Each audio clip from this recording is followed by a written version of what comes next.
What's up guys, it's Dre here. Hope you're all doing well, doing good, enjoying your day. Cold War has a new update. I can't lie, I wasn't expecting this. I thought the developers were done with Cold War. I don't think this is solely to do with Vanguard, but seeing how their sales were down 36% compared to its predecessor, it makes sense for us to be receiving more content for it. You know, I think ever since Vanguard's release, a lot of people have come back to Cold War, especially some YouTubers, and that's no hate or shade towards Vanguard. From the time I played it, I think it was an okay game. It's just with Cold War, I find that way more fun and more entertaining simply because I've got a lot to do in that game, regardless of whether there's an update or not. So let's see what Year 2 content is saying for us. Black Ops Cold War's Year 2 content released on March 4th of 2022. It's going to be a short video because I believe the developers delayed the new map, WMD, which was originally released in Black Ops 1. I think it's one of the goated maps, pretty sure a lot of people were hyped for its release. I'll put a clip of me going up against bots on it just to jog your memory if you don't remember what WMD looks like. Unfortunately, we do have to wait a bit longer. Not sure why it's been delayed, could be some coding related issue or something, but from what people have said, it will most likely end up in another update somewhere down the line. Not to worry though, because the developers still gave us something to mess around with in the meantime, and that is the Vargo 52, the new assault rifle for Cold War. Based on the patch notes, it's supposed to be a devastating AR with a fast fire rate, good damage at mid-range. It's also got improved muzzle velocity, great handling, and steady firing control. Like with every other DLC gun that's made it into this game, there's two ways to unlock this. You have the multiplayer challenge and the zombies challenge. If you've done these before, you'll know the multiplayer route can be a little harder depending on your skill level, but if you're good, you can get the challenge done very quickly. The zombies route is obviously easier, it's just AI, but it can be very tedious. You can spend hours trying to do it this way. In terms of the Vargo 52 specifically, multiplayer requires you to do 1000 damage with ARs in 15 different games. Not hard at all, just have to play the game as you usually do, try not to think about it. If my math is correct, essentially you only need 7 full health kills per game, which is probably the easiest multiplayer challenge we've had for a while, and if you're a competent player, you can definitely get this done in the first minute or two of every game. I ran the AK-47 and the Groza to get this challenge done. To be honest, most ARs in this game are decent, so just choose whichever one you're comfortable with. Zombies on the other hand is a little on the long side. You need to get 750 kills with an AR that's been pack-a-punched 3 times. Now if my math is correct, that means you need to get 50,000 points to make your gun tier 3 on the pack-a-punch.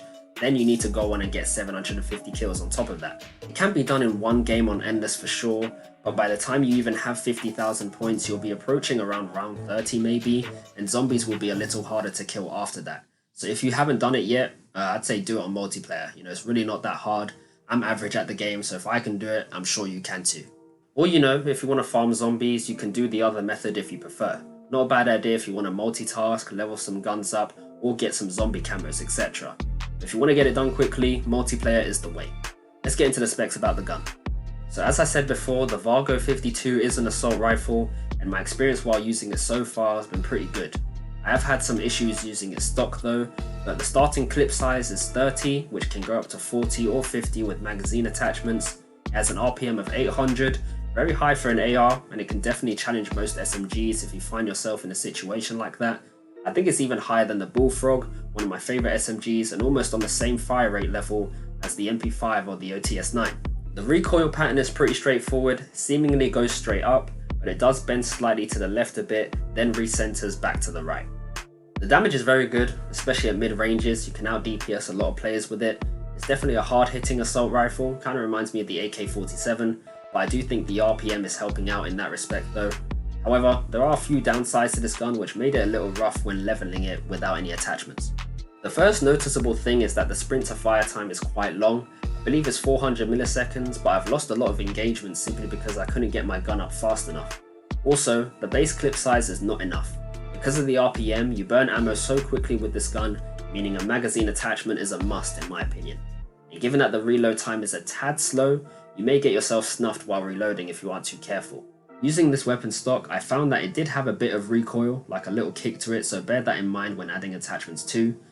Lastly, this is a personal opinion, but the iron sights look a bit weird to me. I am still on old gen PS4 to be specific, so it may be a graphical issue, but I found it to be a bit tough to get used to.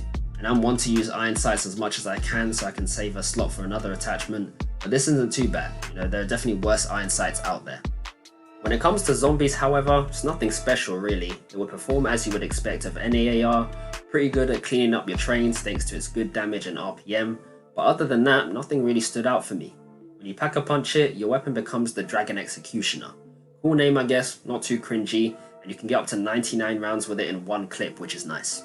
It's actually a little on the low side compared to guns like the XM4, where you can get up to 116 rounds in a single mag. And since the Vargo has an insane rate of fire, killing hordes of zombies will still easily burn through 99 rounds of ammunition. But given its really good damage, it's probably done this way to balance it out. The last thing I'll quickly touch on is the new Tracer pack for the Furrow Fury Reactive Mastercraft bundle. Damn, that was a lot of words. Specifically for the Vargo 52, you can purchase a Furrow Fluid camo for it. It looks really cool, it has like a lava lamp style to it with different colours flowing throughout the gun itself. It costs 2,000 COD points. Broke nigga alert. Broke nigga alert. Is it talking about me? Broke nigga I think so, my nigga. Obviously I've fallen short. I'm not too bothered though because the Vargo isn't my go-to gun yet. I have to play with it a lot more before considering getting the bundle for it. Because right now, I've still got mixed feelings about the Vargo, so until I fully experiment with it, I'll hold off on this. The Tracer Pack bundle does come with other stuff too though. You can get a similar blueprint for the RPD, as well as the PPSH. You also get a new charm, calling card, sticker, reticle, and gesture. So if you use all three of those guns, it's probably worth it. I do use the PPSH from time to time, and my favourite colour is purple. There's a lot of purple in this bundle, so who knows, I may end up getting it. I've had these COD points saved for a couple of months now, been waiting for the right purchase, so this may be it, we'll see. Okay, it's been a couple days now and I've been spending some time leveling up the Vargo with my countless XP boosts I never use, and with some testing I can say I like this gun very much. It's definitely got potential to be meta in my opinion. I've had some solid games with it, the one on screen now is one of my best ones. I think I joined at half time and went 38-7, which was decent. As far as attachments go, I'll talk about the ones I use from the background gameplay. The first and most important one I'd recommend is the KGB Eliminator. As I showcased before, there's a bit of recoil with this gun, but the KGB sorted that out for me. I can now keep it level and don't have trouble getting my kills at long ranges. Second attachment I went for was the Task Force barrel. Now I know what you're thinking, its cons ruin your recoil completely, however I think the KGB Eliminator is just that good. It's just enough to balance out the issues with the Task Force barrel, and given the extra damage, bullet velocity and damage range, you'll be killing players so quickly anyway. I did try the VDV reinforced barrel and that made the Vargo a laser, barely any recoil, but because of the lessened damage and bullet velocity etc, I struggled against players at longer ranges. And whilst I could have gone with the Liberator barrel for maximum bullet velocity, I do think this gun needs the best of both worlds, and that is bullet velocity and damage range. So Task Force was my only solution really. Third attachment, this is where things get a little weird. I actually went for the Infiltrator grip. What did he say? Yes, of all the grips available, why would I choose this one? Well, when I was experimenting, I randomly put on the Infiltrator grip, and the added movement speed whilst running, walking and aiming was a major benefit. I do like to be aggressive with this gun and it's helped me in so many engagements by making me harder to hit. Sometimes when I aim, I like to sway my character from left to right to avoid aim assist lock on, and it's just resulted in me surviving a lot of gunfights. There's also no cons to this attachment, so if you guys ever want to switch it up, I'd recommend giving that a go. The optimal choice would be the Spetsnaz grip. I'm pretty sure a lot of people go for that, for the extra recoil control, but honestly guys, I'm back in the KGB again. I don't even think you need any more recoil related attachments. Just to quickly wrap up the last two, I went with the VDV 50 round fast mag. Again, if you're aggressive, you'll want this as the RPM burns ammo like crazy, so you'll need the maximum amount of ammo available whilst reloading as quickly as possible. Now that does affect your ADS time, so I went with the GRU elastic wrap as my final attachment for the increased ADS time and flinch resistance. Now I know this gun struggles with ADS time and sprint to fire time, so one thing I like to do is I'll remove the Infiltrator grip, go to stock, put on no stock to improve sprint to fire time, then instead of the GRU elastic wrap, I'll go Serpent wrap for the increased ADS time.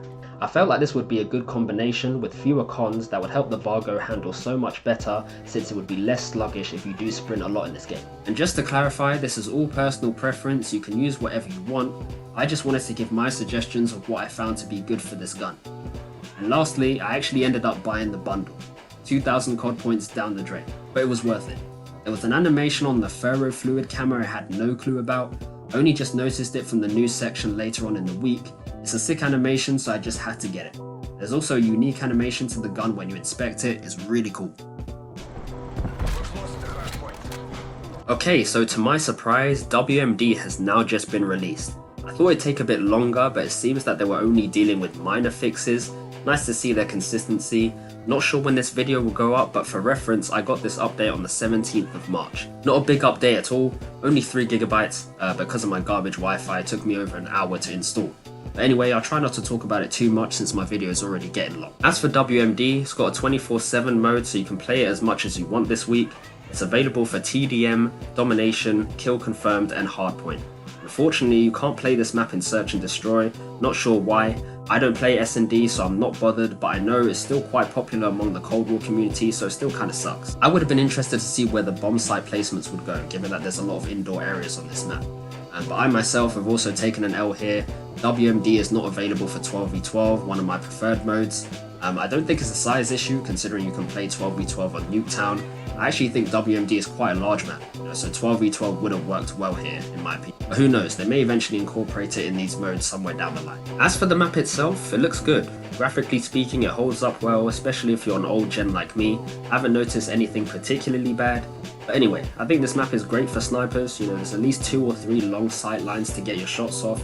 Or if you're someone who still needs long shot kills for your weapon challenges, WMD might be the map for you, so you can take advantage of the 24/7 mode whilst it's still active. There's a lot more ladders than I remember, so plenty of opportunity to take the high ground on this map. Now I've only played this once, but to my surprise there weren't many snipers in my game considering its layout. But one thing I'll recommend is to avoid air-based kill streaks. A lot of players are inside on this map most of the time, so you may end up wasting them like I did. I forgot to change them before the round started, so you're better off running ground-based streaks like the War Machine, Sentry Gun, Death Machine, Hand Cannon, and so on. But yeah, that's it for me. I think I covered everything with this update, especially now that WMD has been released. I'm excited for Cold War, because I didn't anticipate any new content for it. I thought they were just going to focus on Vanguard and Warzone, but it's nice to see some new stuff rolling in, and I really hope they push for new updates in the future. I'm hyped. What did you guys think of the update? Let me know in the comments below. If you enjoyed this video, drop a like and subscribe if you want to see more from me. It's been Dre, take care, and see you next time.